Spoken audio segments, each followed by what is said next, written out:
Everyone, AG physics by NK channel पर आप सभी का एक बार पुनः स्वागत है। आज के इस वीडियो में 12th क्लास की फिजिक्स के चैप्टर नंबर 16 इलेक्ट्रोनिकी को अपन पढ़ रहे हैं और आज अपन इसका तीसरा सेशन पढ़ने वाले हैं। इसके दो टॉपिक अपन कंप्लीट कर चुके हैं। दोनों वीडियोस का लिंक आप लोगों को नीचे डिस्क्रिप्शन में मिल जाएगा। पहले आप उन टॉपिक्स को पढ़ेंगे, उसके बाद में आप आज का टॉपिक पढ़ेंगे। आज का टॉपिक है आपका नेज अर्धचालक। देखिए, इसके नाम से आपको टॉपिक पकड़ने का प्रयास करना। नेज का मतलब होता है शुद्ध, प्योर। तो यहां पे नेज अर्धचालक किसे कहते हैं, कितने प्रकार के होते हैं, क्या क्या इनकी विशेषताएं होती हैं, और वीडियो के एंड में अपन डिस्कस करेंगे कि इस टॉपिक में से बोर्ड परीक्षा में प्रश्न किस तरह से पूछा जाता है और आपको उसका आंसर कैसे लिखना होता है। तो नेज अर्धचालक का मतलब होता है कि बिल्कुल प्योर, शुद्ध अर्धचालक, जिसमें अशुद्धियों की मात्रा बिल्कुल भी नहीं होती है। लेकिन एक बात तो हमें माननी पड़ेगी, सर शुद्धता की कोई ना कोई कोटि तो होगी, कोई ना कोई कसौटी तो होगी, कोई ना कोई पैमाना तो होगा कि भाई इतना अगर वो शुद्ध है या उसमें थोड़ी बहुत अशुद्धियां हैं, इस सीमा तक अगर कोई अशुद्धियां हैं तो आप उसे प्योर मान सकते हैं। अशुद्धियां तो उसके अंदर होंगी ही होंगी। तो इसके बीच में एक रेशियो दिया गया है कि अशुद्धियों की मात्रा अगर इतने से कम रहे तो आप उसे शुद्ध अर्धचालक मान सकते हैं। तो यहां पे अपन ने शुद्ध अर्धचालक की डेफिनेशन लिखी है। बोर्ड परीक्षा में मुख्य रूप से इसकी डेफिनेशन है वो पूछी जाती है। यदि अर्धचालक, देखिए सबसे पहले अर्धचालक किसे कहते हैं इसके बारे में अपन बहुत अच्छे से पढ़ चुके हैं, इनकी विशेषताएं अपन पढ़ चुके हैं। तो अर्धचालकों के ऊपर आपको अपना दिमाग कंसंट्रेट करना है। अब बाकी के बचे हुए चैप्टर में केवल और केवल अपन अर्धचालकों की ही बात करेंगे। तो यदि अर्धचालक पदार्थ में अशुद्ध परमाणुओं की संख्या, पहले मैंने अशुद्ध परमाणुओं की संख्या लिखी है, तथा अर्धचालक परमाणुओं की संख्या, पहले आप अशुद्ध परमाणुओं की संख्या का अनुपात लिखेंगे और बाद में शुद्ध अर्धचालक की संख्या का अनुपात लिखेंगे। तो कितना अनुपात होना चाहिए? 1:10⁸ से कम होना चाहिए। मतलब क्या है? अगर एक परमाणु अशुद्धि का है और 10⁸ परमाणु अर्धचालक के हैं तो आप उसे शुद्ध अर्धचालक कहेंगे। जब नेज अर्धचालक की डेफिनेशन एग्जाम में आती है तो एग्जामिनर को यह अनुपात चाहिए, ये अनुपात उस डेफिनेशन में दिखना चाहिए। अगर ये अनुपात आपने लिखा है तो 100% आपका आंसर सही होगा। लेकिन अक्सर इस प्रश्न में गलती कहां होती है? बच्चे पहले तो अर्धचालक अशुद्ध परमाणुओं की संख्या लिख देते हैं और बाद में अर्धचालक परमाणुओं की संख्या लिख देते हैं, और यहां पे आते आते अनुपात में कंफ्यूज हो जाते हैं कि सर 1:10⁸ होगा या 10⁸1 होगा। यार रटने की कोई गुंजाइश ही नहीं है, जरूरत ही नहीं है। एक अशुद्धि का परमाणु और 10⁸ शुद्ध अर्धचालक के परमाणु, अगर आप पहले अर्धचालक की संख्या लिखेंगे बाद में अशुद्ध परमाणुओं का नाम लिख रहे हैं तो डेफिनेटली ये अनुपात भी चेंज हो जाएगा। तो सिंपल ये अनुपात होना चाहिए, इससे कम अनुपात होना चाहिए। इससे ज्यादा अनुपात होने का मतलब क्या है? अगर इससे अनुपात ज्यादा हुआ तो अशुद्ध परमाणुओं की संख्या ज्यादा मानी जाएगी, ठीक है। और अगर ज्यादा अशुद्ध परमाणुओं की संख्या होगी तो फिर वो नेज अर्धचालक नहीं रहेगा। तो बहुत सिंपल सा कंसेप्ट है। मैं कहता हूं कि आपको ये डेफिनेशन पढ़नी नहीं है, समझनी नहीं है। अगर इतना आपको अच्छे से समझ में आ गया, फील हो गया, अगर 10⁸ गोरे लोग हैं, बात समझने का प्रयास करना, शुद्ध परमाणु है और उनमें 10⁸ कितनी संख्या होती है बताओ? एक बार सोच के देखो 10⁸ संख्या कितनी होती है। मैं यहां पे लिखता हूं 1, उसके बाद में 1 2 3 4 5 6 7 8, इकाई, दहाई, सैकड़ा, हजार, 10,000, लाख, 10 लाख, करोड़, 10 करोड़। 10 करोड़ में एक अशुद्धि का परमाणु अगर है तो आप उसे शुद्ध अर्धचालक मानेंगे। बात समझ में आ रही है? तो ये अनुपात आपको समझ में आना चाहिए। इन्हें अपन नेज अर्धचालक कहते हैं। और ये जो शुद्ध अर्धचालक होते हैं वो चतुर्थ वर्ग के सदस्य होते हैं। यदि आप आवर्त सारणी जानते हैं, केमिस्ट्री में आप लोगों ने आवर्त सारणी अच्छे से पढ़ी है, हालांकि मुझे केमिस्ट्री का कै भी नहीं आता है, इसलिए आप लोग बहुत अच्छे से जानते हैं कि चतुर्थ वर्ग क्या होता है। यानी ऐसे तत्वों को चतुर्थ वर्ग में रखा जाता है जिनकी संयोजकता 4 होती है, यानी उनके आउटर कक्षक के अंदर 4 इलेक्ट्रॉन होते हैं। तो इनके अंदर कौन कौन से हैं? 2 अर्धचालकों के नाम अपन लिखेंगे। एक होता है जर्मेनियम और एक होता है सिलिकॉन।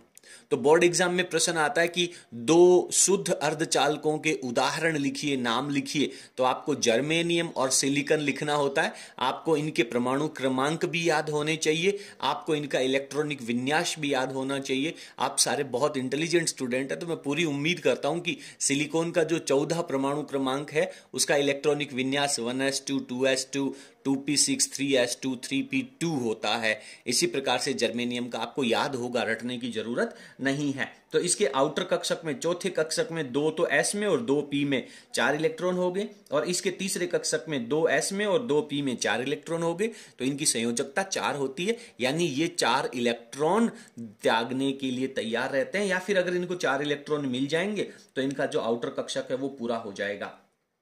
बात आती है कि ये जो शुद्ध अर्धचालक है, नेज अर्धचालक है, इनकी संरचना कैसी होती है। केवल नाम लिखना होता है, तो आपको लिखना है समचतुष्फलकीय संरचना होती है। 4 समान फलक होते हैं। कैसे? 3 फलक तो ऊपर रहेंगे और 1 फलक आधार में रहेगा। 3 त्रिभुज बना लीजिए, आप 3 त्रिभुज ले लीजिए और तीनों त्रिभुजों को 3 भुजाओं के रूप में लगा करके इस प्रकार से एक झोंपड़ी बना लीजिए। बात समझ में आ रही है? और एक उनके आधार में रख दीजिए, तो समान चतुष्फलकीय हो गया। समचतुष्फलकीय इसकी संरचना होती है, और कई बार एग्जाम में इसकी चतुष्फलकीय संरचना है वो बनवा भी ली जाती है। तो यहां पर ये मैंने इसका डायग्राम बनाने का प्रयास किया है। समचतुष्फलकीय, एक ट्रायंगल इस तरफ है, एक ट्रायंगल इस तरफ है, एक ट्रायंगल इसके नीचे है और एक नीचे आधार में ट्रायंगल है। तो ये समचतुष्फलकीय संरचना अगर बनाने के लिए कहे तो ही आपको लिखनी है, अन्यथा लिखने की जरूरत नहीं है। बात करते हैं, देखिए आप लोगों ने बहुत अच्छे से पढ़ा है कि जो अर्धचालक होते हैं इनकी जो चालकता होती है वो टेम्परेचर के बढ़ने के साथ साथ बढ़ती है। यानी इनके जो बाह्य कक्षक है, या जिसे अपन चालन बैंड कहते हैं, उसमें इलेक्ट्रॉन है वो ऊर्जा प्राप्त करके संयोजी बैंड से चालन बैंड में चले जाते हैं। कब? टेम्परेचर बढ़ाने पर। तो 2 स्थितियां आप लोगों को यहां पे अच्छे से पढ़नी होंगी। एक स्थिति पढ़नी होगी परम शून्य टेम्परेचर के ऊपर। परम शून्य टेम्परेचर किसे कहते हैं? 0 केल्विन टेम्परेचर जो होता है उसे अपन परम शून्य ताप कहते हैं। तो परम शून्य ताप के ऊपर यदि शुद्ध जर्मेनियम रखा जाए तो उसकी संरचना क्या होती है। इसके बाद में अगला टॉपिक अपन पढ़ेंगे, कमरे के ताप पर शुद्ध जर्मेनियम की क्रिस्टलीय संरचना क्या होती है। पहले आप स्क्रीन को पॉज करके और यहां तक की कहानी लिख लें, उसके बाद में अपन आगे चलते हैं। परम शून्य ताप की यदि अपन बात करें तो आप जानते हैं कि सर चाहे आप यहां पे जर्मेनियम ले लें या फिर सिलिकॉन ले लें, एक ही बात है, दोनों की संयोजकता 4 होती है। और ये 4 संयोजकता होने की वजह से एक जर्मेनियम परमाणु 4 जर्मेनियम के अन्य परमाणुओं के साथ एक एक इलेक्ट्रॉन का साझा कर लेता है और सहसंयोजक बंध बना लेता है। इसका जो डायग्राम है वो कुछ इस तरीके से होने वाला है। यहां पे मैंने 2 डायग्राम बनाए हैं, एक यहां पे आप डायग्राम नजर आ रहा है, एक इस तरफ डायग्राम नजर आ रहा है। दोनों को अपन विस्तार पूर्वक समझेंगे। यदि परीक्षा में प्रश्न आता है कि परम शून्य ताप पर शुद्ध जर्मेनियम की संरचना कैसी होती है, तो आप लोगों को यह डायग्राम बनाना चाहिए, ठीक है। उसके बाद में इनकी चालकता कैसे चेंज होती है, ये अपने पास दूसरा डायग्राम है, ये भी मैं बताऊंगा कि कब लिखना है। तो पहले समझते हैं, ये मेरे पास एक जर्मेनियम परमाणु है। ये एक जर्मेनियम परमाणु 4 अन्य जर्मेनियम परमाणुओं से एक इलेक्ट्रॉन इसका लेगा और एक इलेक्ट्रॉन अपना दे देगा, एक इलेक्ट्रॉन इस जर्मेनियम परमाणु का लेगा और एक इलेक्ट्रॉन अपना दे देगा। तो ऐसे करके अपने 4 इलेक्ट्रॉनों को 4 जर्मेनियम परमाणुओं के साथ साझा कर लेगा और इन चारों परमाणुओं से एक एक इलेक्ट्रॉन लेकर के अपना बाह्य कक्षक पूरा कर लेगा। तो परम शून्य टेम्परेचर के ऊपर क्या होगा, हर एक जर्मेनियम परमाणु है वो 4 अन्य जर्मेनियम परमाणुओं के साथ सहसंयोजक बंध बना लेगा। सारे के सारे जो इलेक्ट्रॉन है वो सहसंयोजक बंध बनाने में प्रयुक्त हो जाएंगे। कोई भी मुक्त इलेक्ट्रॉन इनके पास नहीं होगा, और जब कोई इलेक्ट्रॉन नहीं है तो इनका जो चालन बैंड होगा, जिसके इलेक्ट्रॉन विद्युत धारा में अपना योगदान देते हैं, वो चालन बैंड पूरी तरह से खाली होगा और इनका जो संयोजी बैंड है तो वो पूरी तरह से भरा हुआ होगा। तो इनके पास कोई मुक्त इलेक्ट्रॉन नहीं है, इसलिए इनकी चालकता 0 हो जाती है। यानी परम शून्य टेम्परेचर के ऊपर ये जो नेज अर्धचालक हैं वो आपके कुचालक पदार्थ की भांति व्यवहार करते हैं। यहां पे मैंने कुछ पॉइंट्स लिखे हैं, एग्जाम में सॉल्ट प्रश्न यहां से आ सकता है। चालन बैंड में मुक्त इलेक्ट्रॉन नहीं होते हैं। संयोजी बैंड इनका पूरा भरा हुआ होता है। इनकी चालकता शून्य होती है और ये अचालक पदार्थ की भांति व्यवहार करते हैं। अचालक पदार्थों की तरह व्यवहार, पदार्थों के समान व्यवहार प्रदर्शित करते हैं। ये अपने को यहां पे लिख लेना चाहिए। क्लियर है?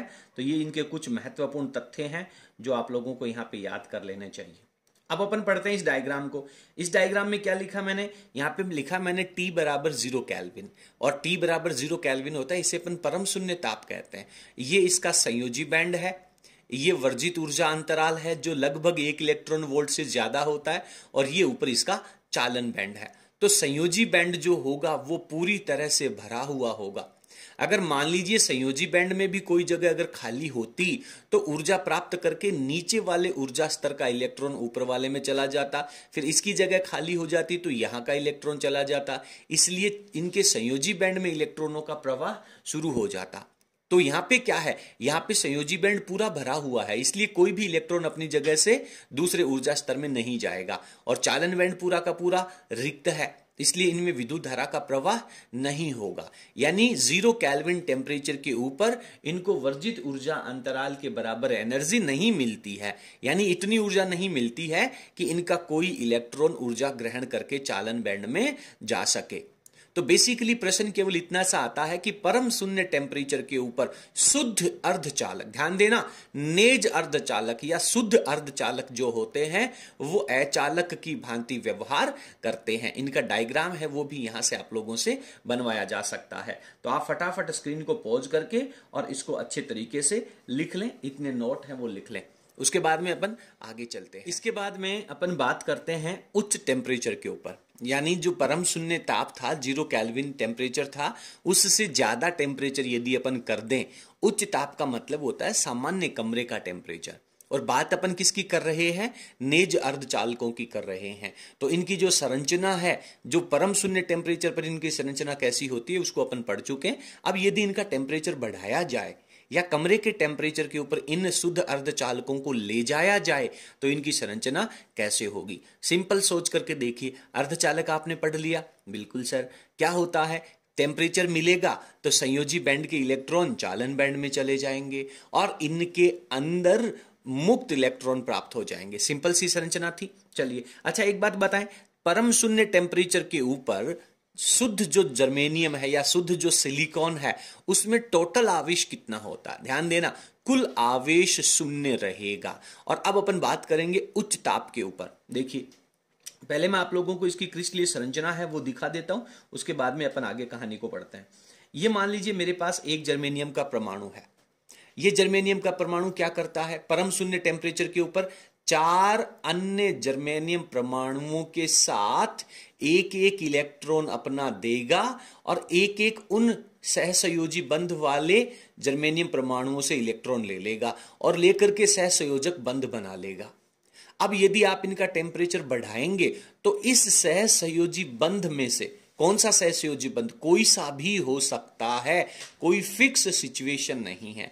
किसी भी सहसंयोजी बंध का जो इलेक्ट्रॉन है वो ऊर्जा प्राप्त करके चालन बैंड में चला जाएगा और मुक्त इलेक्ट्रॉन की भांति कार्य करेगा। और इन दोनों जर्मेनियम परमाणुओं के बीच में जो सहसंयोजी बंध था उसमें से जब ये इलेक्ट्रॉन निकलेगा तो यहां पर एक होल का निर्माण कर देगा। और ये जो होल है बेसिकली ये केवल रिक्त स्थान है, लेकिन ये एक धनावेशित कण की तरह कार्य करेगा। कैसे, जब यहां पे इलेक्ट्रॉन की कमी हो गई तो इन बाकी किसी भी सहसंयोजी बंध का इलेक्ट्रॉन उत्सर्जित होकर के और इसको भर देगा और अपनी जगह रिक्त स्थान बना देगा। फिर उस रिक्त स्थान को कोई दूसरा इलेक्ट्रॉन भरेगा और वापस वहां पे रिक्त स्थान बन जाएगा। तो कहने का मतलब होल जो है, बेसिकली होल की जो गति है वो इलेक्ट्रॉन के चलने की वजह से होती है। होल कभी गति नहीं करता है। होल में जब कोई इलेक्ट्रॉन आकर के भर जाता है तो वो होल वहां से विलुप्त हो जाता है। तो इस होल को अपन धनावेशित कण की तरह मान करके चलते हैं। तो टेम्परेचर बढ़ाने पर उच्च ताप के ऊपर क्या होगा, किसी भी सहसंयोजी बंध का कोई एक इलेक्ट्रॉन, या आप कह सकते हैं कि सहसंयोजी बंध टूट जाएगा, टूटेगा तो एक मुक्त इलेक्ट्रॉन और एक होल का निर्माण करेगा। तो यहां पर मैंने 2 सहसंयोजी बंधों को तोड़ना दिखा रखा है। दो होल का निर्माण हो रहे हैं, दो मुक्त इलेक्ट्रॉन बन रहे हैं। इलेक्ट्रॉन नेगेटिव होगा, होल है वो पॉजिटिव पार्टिकल की तरह व्यवहार कर रहा है। तो उच्च टेम्परेचर के ऊपर भी शुद्ध अर्धचालक का कुल आवेश अब भी 0 रहता है। लेकिन अब क्या होगा, मुक्त इलेक्ट्रॉन मिलने से इनकी चालकता बढ़ जाती है। चलिए पढ़ते हैं। उच्च ताप के ऊपर ऊर्जा ग्रहण करके इलेक्ट्रॉन हैं वो सहसंयोजी बैंड से चालन बैंड में चले जाते हैं, और संयोजी बैंड होता है उसमें रिक्त स्थान बनता है जिसे अपन होल कहते हैं। क्लियर है? एक होल बन जाता है जिससे क्या होगा, इनकी चालकता बढ़ जाएगी। और इस उच्च ताप के ऊपर, या फिर आप कह सकते हैं कमरे के टेम्परेचर पर, कमरे के ताप पर कौन, नेज अर्धचालक किसकी भांति व्यवहार करते हैं, चालक पदार्थों की भांति व्यवहार करते हैं। यहां पर भी मैंने डायग्राम बनाने का प्रयास किया है। T का मान है वो 0 केल्विन से ज्यादा है, तो क्या होगा, संयोजी बैंड के जो इलेक्ट्रॉन हैं वो ऊर्जा ग्रहण करके वर्जित ऊर्जा अंतराल को पार करेंगे और चालन बैंड में चले जाएंगे, जिससे संयोजी बैंड में होल का निर्माण हो जाएगा। और अब ये होल हैं वो भी विद्युत के प्रवाह में योगदान दिखाते हैं, योगदान देते हैं। कैसे देते हैं कि ये संयोजी बैंड का जो इलेक्ट्रॉन है वो यहां से इस रिक्त होल को भर देगा और यहां पर होल बन जाएगा। इससे संयोजी बैंड के अंदर भी इलेक्ट्रॉनों का प्रवाह शुरू हो जाएगा। तो अर्धचालक पदार्थों के अंदर विद्युत धारा के प्रवाह में इलेक्ट्रॉन तथा होल दोनों अपना योगदान प्रदर्शित करते हैं। तो यहां से उच्च टेम्परेचर के ऊपर जर्मेनियम है वो चालक पदार्थ की भांति व्यवहार करता है, इनकी चालकता बढ़ जाती है, इनकी संरचना है वो कुछ इस तरीके से होती है। इस तरह के प्रश्न आप लोगों से पूछे जा सकते हैं। तो अब एक बार आप वीडियो की स्क्रीन को पॉज करके और नोट्स हैं वो अच्छे तरीके से लिख लीजिए। अब अपन बात करते हैं कि जो अर्धचालक पदार्थ होते हैं उनको जब किसी परिपथ के साथ जोड़ा जाता है, कैसे जोड़ते हैं उसकी कहानी अपन पढ़ेंगे। तो अर्धचालकों में विद्युत धारा प्रवाहित होनी शुरू हो जाती है। कौन से टेम्परेचर के ऊपर, कमरे के टेम्परेचर पर, क्योंकि परम शून्य ताप के ऊपर तो ये कुचालक की भांति व्यवहार करते हैं। तो अर्धचालकों में विद्युत धारा का जो चालन है, प्रवाह है, कंडक्शन इन सेमीकंडक्टर्स, वो कैसे होता है, एक बहुत छोटा सा टॉपिक है, पढ़ना चाहिए अपने को, क्योंकि इन टॉपिकों को अपन जब तैयार करेंगे तो ही आपके आगे के जो टॉपिक्स होंगे उनके फंडामेंटल्स तैयार होंगे। इस चैप्टर की सबसे बड़ी विशेषता यह है कि आपको क्रम के अनुसार चलना होगा। अगर आप बीच में से किसी टॉपिक को या किसी वीडियो को छोड़ देते हैं तो आप आगे वाले पार्ट को समझ नहीं सकेंगे। चलिए पहले आप लोगों को यहां पर स्क्रीन के ऊपर एक डायग्राम नजर आ रहा है, देखिए क्या कह रहा है डायग्राम। ये मेरे पास एक कोई नेज अर्धचालक है। नेज अर्धचालक में क्या होगा, जितने मुक्त इलेक्ट्रॉन होंगे उतने ही होल होंगे। ये बात अपन समझ चुके हैं। अगर 0 केल्विन टेम्परेचर है तो होल और इलेक्ट्रॉन नहीं होंगे, टोटल आवेश 0 होगा। कमरे के टेम्परेचर पर जाओगे तो जितने मुक्त इलेक्ट्रॉन बनेंगे उतने के उतने ही होल क्रिएट हो जाएंगे, तो उस स्थिति में भी टोटल आवेश 0 हो जाएगा। ठीक है, तो अब आप इस नेज अर्धचालक को एक बैटरी से जोड़ देते हैं, यानी आप एक विभवांतर आरोपित करते हैं। तो विभवांतर आरोपित करने से क्या होगा कि ये जो धनावेशित प्लेट है ये तो होल को अपने से दूर प्रतिकर्षित करेगी, क्योंकि होल भी धनावेशित कण होते हैं, और ये जो नेगेटिव प्लेट है वो इलेक्ट्रॉनों को अपने से प्रतिकर्षित करेगी। ये जो पॉजिटिव प्लेट है वो इलेक्ट्रॉनों को अपनी तरफ आकर्षित करेगी, और ये नेगेटिव प्लेट है ये होल को अपनी तरफ आकर्षित करेगी। लेकिन एक बात मैं आपको कंफर्म कह दूं कि ये इलेक्ट्रॉन इस नेज अर्धचालक में से गति करता हुआ यहां पे आएगा, तो यहां पे तो आपने तार जोड़ रखा है, और ये तार किसका है, चालक पदार्थ का। और चालकों में विद्युत धारा का प्रवाह केवल और केवल इलेक्ट्रॉनों की वजह से होता है। तो ये इलेक्ट्रॉन यहां से गति करता हुआ इस चालक तार में गति करता हुआ इस बैटरी के धन टर्मिनल के ऊपर आ जाएगा, और जैसे ही बैटरी के धन टर्मिनल के ऊपर आएगा इसके अंदर एक नया होल क्रिएट हो जाएगा। बात समझ में आ रही है, यानी कि यहां से एक इलेक्ट्रॉन उत्सर्जित होगा और वो इलेक्ट्रॉन यहां से गति करता हुआ यहां पे चला जाएगा, और यहां पे जाकर के इधर से आने वाले एक होल को उदासीन कर देगा। कभी भी चालक पदार्थों के अंदर होल का प्रवाह नहीं होता है। तो इलेक्ट्रॉनों की गति की दिशा में विद्युत धारा प्रवाहित होगी, इलेक्ट्रॉनों की गति के विपरीत दिशा में विद्युत धारा का प्रवाह होगा। ये विद्युत धारा की दिशा दर्शा रखी है और ये इलेक्ट्रॉनों की दिशा दर्शा रखी है। तो होल के प्रवाह की दिशा में विद्युत धारा की दिशा होती है, इलेक्ट्रॉनों के प्रवाह के ऑपोजिट डायरेक्शन में होती है। तो एक छोटा सा कॉन्सेप्ट है, यहां पे मैंने लिखा है कि नेज अर्धचालक में मुक्त इलेक्ट्रॉन एवं होल की संख्या समान होती है, विद्युत के चालन में दोनों का योगदान होता है। यह बात आपको अच्छे से समझनी है। यहां से प्रश्न भी पूछा जा सकता है कि अर्धचालकों में विद्युत धारा का प्रवाह किसकी वजह से होगा, तो इलेक्ट्रॉन और होल की वजह से होगा। नेज अर्धचालक के सिरों पर विद्युत विभव लगाने पर जब आप विभवांतर आरोपित करेंगे तो इलेक्ट्रॉन जो हैं वो क्या होंगे, ऋण सिरे से धन सिरे की ओर, और होल जो है इसके अंदर वो क्या होंगे, वो धन सिरे से ऋण सिरे की तरफ गति करते हैं। ये अपने इनके प्रवाह की स्थिति को प्रदर्शित किया है। मैं आगे पेज टर्न करूंगा, आप वीडियो की स्क्रीन को पॉज करके और इसको अच्छे से लिख लें और इसको अच्छे से समझ लें। आगे चलते हैं।